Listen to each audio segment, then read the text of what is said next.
So, just to touch for a second on how I got into it. So I had been practicing positive psychology, in a coaching practice and through film, which the people that come through our program will be able to see. Because film is a passive medium. It really presents a set of ideas and allows the viewer to decide if it makes sense to them. Mm-hmm. And one of the things that I do know about happiness and well-being and creating a good life is everybody wants that. It is a universal desire.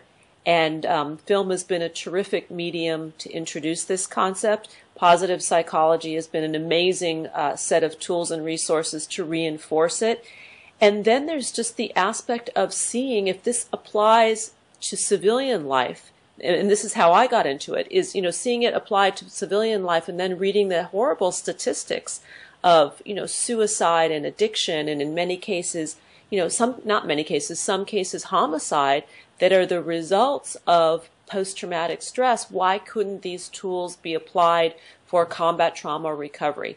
So what I did is I rewrote my own curriculum and started researching, and I received training from the Center for Deployment Psychology to work with the military community, and I realized that it was a perfect fit. Because the men and women are young, they're able to really receive these ideas and assimilate them.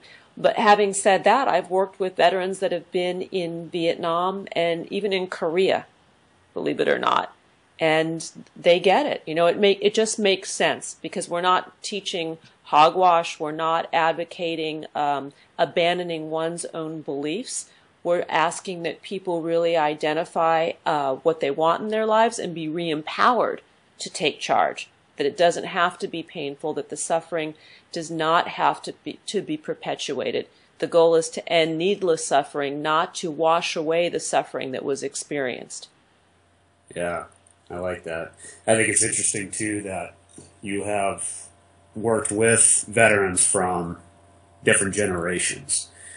I mean, we have right now almost a full generation, which is my age. I was one of the first, in this global war on terror. But it's been going on for well over a decade, and there does not seem to be any end in sight right now. No. But even though we have such a large amount of our population that are going in and out of combat zones currently, there are still veterans from our previous wars who have the same symptoms, have been dealing with the same things that the majority of or a lot of our youth are dealing with now. And I think that you bring up a very good point with this, that this is a process that it's something that requires vigilance with and an active work towards to help with this growth and to help to stop the control. I just read a statistic that there was a large amount of percentage-wise of suicides from age 50 and older, which would be around the Vietnam. Mm-hmm. And when we think about suicides, how terrible that is, and this affects a lot of people directly, myself included. We think about our soldiers in this era, this generation, who are just fresh back from a combat zone. And while that may be a larger statistic, it does not stop there.